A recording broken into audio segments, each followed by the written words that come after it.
कई 100 रिप्लाईज में से 14 लोगों ने सही रिप्लाई किया। क्या बात। 14 लोगों ने, उसमें से सबसे पहला जो रिप्लाई था उसको मेंशन कर रहा हूं, डीएच वीजा सबसे पहला रिप्लाई आता। इमेजेस स्क्रीन पे क्विकली लेकर आइएगा। पहला बिल्कुल सही है, वो भारत इंडिया जो आप बात कर रहे थे। इमेज लेकर आइए डॉक्टर साहब। पहले वो न्यू इंडिया की इमेज थी जो बहुत प्रोमिनेंट हुई थी, तो ये नव भारत और वो इसके तमाम वेंचर्स, इसीलिए वो कंपनी का नाम है नव भारत वेंचर्स। बिल्कुल सही डॉक्टर साहब, आप स्क्रीन पे दिखा सकते हैं।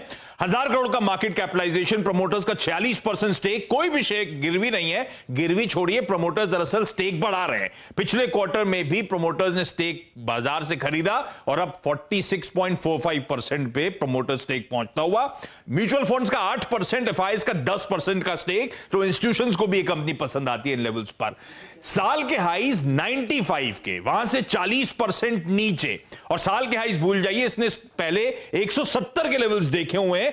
उन लेवल से केवल 1/3 वैल्यू पे ये स्टॉक इस समय कामकाज कर रहा है। और उसमें भी एक बात बता देता हूं, 50 से 60 रुपए पे स्टॉक खड़ा हुआ है। इस कंपनी की बुक वैल्यू है 244 रुपए की। इस तरह के मैसिव डिस्काउंटिंग के साथ इस समय ट्रेड हो रहा है। अब ये कंपनी करती क्या है? पावर फोकस्ड कंपनी है जो कि कोल माइनिंग, फेरो अलॉयज और साथ साथ हेल्थ केयर के धंधे में है।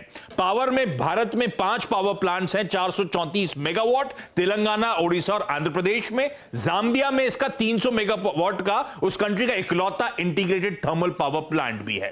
फेरो अलॉयज में ये कंपनी लीडिंग मैन्युफैक्चरर और एक्सपोर्टर है मैंगनीज और क्रोमियम अलॉयज की। मैंगनीज अलॉयज का 1,25,000 टन पर एनम की कैपेसिटी और क्रोमियम अलॉयज की 75,000 टन पर एनम की कैपेसिटी। कोल माइनिंग, जाम्बिया में लार्जेस्ट कोल माइन जो है उसकी ये कंपनी ऑपरेट करती है। लफार्ज, डैंगोटे जैसे दिग्गज क्लाइंट्स हैं इसके, और 139 मिलियन टन की रिजर्व्स हैं उस माइन की। हेल्थ केयर में इसके मलेशिया और सिंगापुर में हेल्थ केयर ऑपरेशंस हैं। अब क्विकली क्वार्टरली परफॉर्मेंस आपकी स्क्रीन पर आएगा।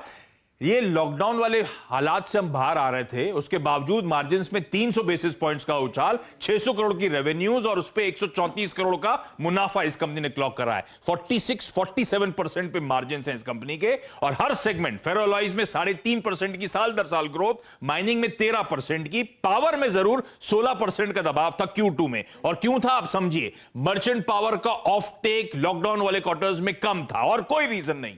इस कंपनी ने इसके ऊपर फेरो अलॉयज में टाटा स्टील के साथ इस महीने की शुरुआत 3 दिसंबर को अनाउंस करा कि करार कर लिया है। उनके लिए ये carbon ferro chromium per annum 70,000 metric ton supply करेंगे। तो अब इसके पूरे प्लांट की ऑपरेशनल स्टेबिलिटी आ गई। लॉन्ग टर्म करार है 2025 तक का, और उससे एसोसिएटेड पावर प्लांट्स को भी मदद मिलती हुई नजर आएगी।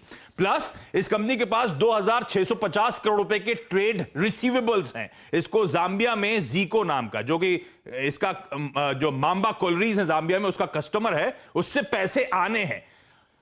909 मिलियन डॉलर्स आने थे, 550 मिलियन डॉलर्स आ गए, 350 मिलियन डॉलर्स बचे हुए हैं। यही 2600 करोड़ पे जिसकी मैं बात कर रहा हूं। और ये गवर्नमेंट ऑफ जाम्बिया से सॉवरेन गारंटी है, तो इवेंचुअली कंपनी कॉन्फिडेंट है पैसा लौटता हुआ नजर आएगा। इसके अलावा इसका मांबा कोलरीज में एक नया पिट शुरू हो गया इसी महीने, वहां से ट्रैक्शन लौटेगा और सिलिको मैंगनीज का जो बाजार है ग्लोबली बॉटम आउट हो चुका है। कहा जा रहा है इस छमाही में आने वाली और परफॉर्मेंस इंप्रूव होगा। सीएजीआर ग्रोथ पिछले 3 सालों की, आय 26%, इबीटा 55% और मुनाफा 79% का ग्रोथ। ये बावजूद इसके कि FY20 FY19 के मुकाबले कमजोर फाइनेंशियल ईयर था लॉकडाउन के चलते। बैलेंस शीट पे डेट इक्विटी महज 0.8 टाइम्स की, उसके ऊपर वो 2500-2600 करोड़ रुपए के रिसीवेबल्स अभी भी आने, और नॉन कोर एसेट मोनेटाइजेशन सामने खड़ा है। 20 मेगावाट का IPP power plant Andhra Pradesh में बेच रही है। हैदराबाद में लार्ज लैंड बैंक है, बड़े कहते हैं मार्की लैंड बैंक है, उसे बेच रही है। काकीनाडा पोर्ट आंध्र प्रदेश में, उसके पास 200 एकड़ जमीन है, उसको बेच रही है कंपनी। और उसके ऊपर शुगर प्लांट हुआ करता था इसका, शुगर एसिड्स बेच रही है, और उसके बाद उसकी जमीन को भी मोनेटाइज करती हुई नजर आएगी। ये सब अतिरिक्त होना है उस 2600 करोड़ के रिसीवेबल्स के सामने। अब सबसे इंपॉर्टेंट, FY20 की ईपीएस थी 24 रुपए की। यह स्टॉक इस समय 2.4 टाइम्स पी पर ट्रेड कर रहा है, 2.4 टाइम्स पी पर। और कंफर्ट ये दिखेगा आपको कि Q2 21 का जो पिछले क्वार्टर का ईपीएस था, लास्ट क्वार्टर पिछले साल दोनों से बेहतर था। तो अगर FY21 के वैल्यूएशंस पे आ जाऊं तो कंफर्ट और बढ़ता हुआ आपको नजर आएगा। मुझे लगता है इस तरह की जहां पे बहुत वैल्यू हो, इनहेरेंट वैल्यू वाली कंपनीज को डाप रखिए। उनमें से एक ही है नव भारत वेंचर्स।